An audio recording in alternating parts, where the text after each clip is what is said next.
दोस्तों पिछले 2 दिनों में हम लोगों ने लगातार इस बात को डिस्कस किया कि तेजस परियोजना के ऊपर अमेरिका की कुदृष्टि पड़ चुकी है और वो एक के बाद एक लगातार हमारे सारे प्रोजेक्ट्स के ऊपर इम्पैक्ट डालने की कोशिश कर रहा है। तेजस मार्क 1A जहां पर 2 साल डिले कराया, तो कल खबर निकल कर आती है कि F414 इंजन जो कि तेजस मार्क 2M का और टेड-BF में जाने वाले हैं, इनको लेकर भी जो डील होने जा रही है इसमें मूल्य वृद्धि उन्होंने कर दी है, जिसका सीधा सीधा इम्पैक्ट प्रति यूनिट फाइटर जेट के ऊपर पड़ेगा कीमतों को लेकर। तो अल्टीमेटली एक अच्छा सॉल्यूशन इन सब का निकालना अनिवार्य होगा, फिर स्वदेशी हो या फिर फिलहाल किसी अन्य देश की सहायता हम लोग ले लें, लेकिन किसी न किसी परिस्थिति में हमें इनका विकल्प खोजना अनिवार्य हो जाता है।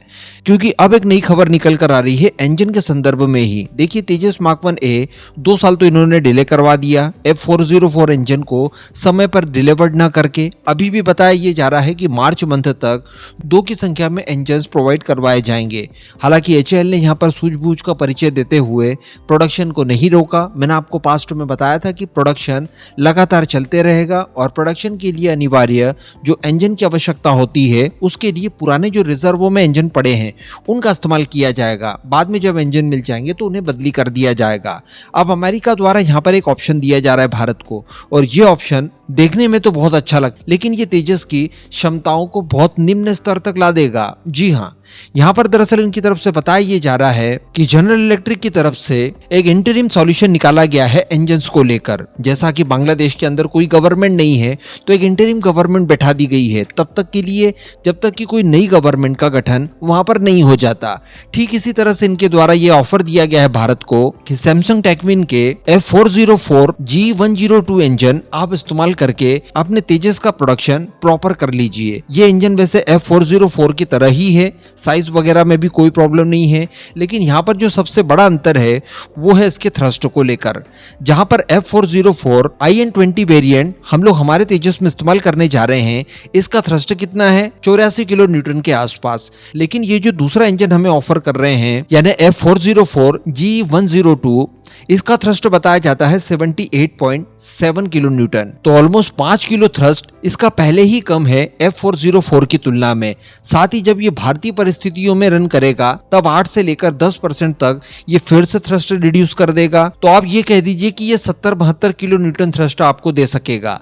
तो सोचिए क्या इतने थ्रस्ट में भारत का तेजस अपनी वो परफॉर्मेंस दे पाएगा जिसके लिए उसे डिजाइन किया गया है। और अगर ऐसा करना ही है तो इससे तो अच्छा हमारे पास हमारा खुद का ऑप्शन है कावेरी, जो कि इतना ही थ्रस्ट देने में आज की परिस्थितियों में भी सक्षम है। वैसे इस इंजन को भी बड़े स्केल पर इस्तेमाल किया जाता है, लेकिन जिन विमानों में इस्तेमाल किया जाता है आप उन विमानों के बारे में जानिए। टर्की का जो हुरजेट है उसके अंदर भी ये इस्तेमाल किया जाएगा। इसके अलावा कोरिया की तरफ से जो T-50 बनाए जाते हैं उनके अंदर भी इनका इस्तेमाल किया जाता है, जो कि advance trainer light fighter jet है। इसके अलावा बोइंग और साप की तरफ से जो T-70 रेड हॉक तैयार किए गए हैं उनके अंदर भी इन्हीं इंजन्स का इस्तेमाल किया जाता है। तो आप समझ सकते हैं कि लगभग सभी ये ट्रेनर वेरिएंट वाले फाइटर जेट हैं और उतने ज्यादा इंपॉर्टेंट नहीं हैं। जबकि तेजस की बात की जाए तो ये हमारे फ्रंट लाइन वॉरियर बनने जा रहे हैं। ऐसी परिस्थिति में थ्रस्ट काफ़ी ज़्यादा इंपॉर्टेंट हो जाता है, क्योंकि हम लोग इनके अंदर जिस तरह के सब सिस्टम्स वगैरह इस्तेमाल कर रहे हैं उन सभी को रन करवाने के लिए प्रॉपर थ्रस्ट तो हमें चाहिए ही चाहिए। इवन 84 किलो न्यूटन थ्रस्ट से भी ज़्यादा अगर थ्रस्ट हमें मिलता है तो ये ज़्यादा अच्छी बात होगी। अब उससे कम भी अगर हम लोग लेने के लिए तैयार हो जाते हैं तो बिल्कुल मजबूरी का नाम गांधी वैसी बात हो जाएगी। हालांकि इनकी तरफ से कहा गया है कि इसको लेकर किसी तरह की कोई अतिरिक्त डील आपको नहीं करनी होगी।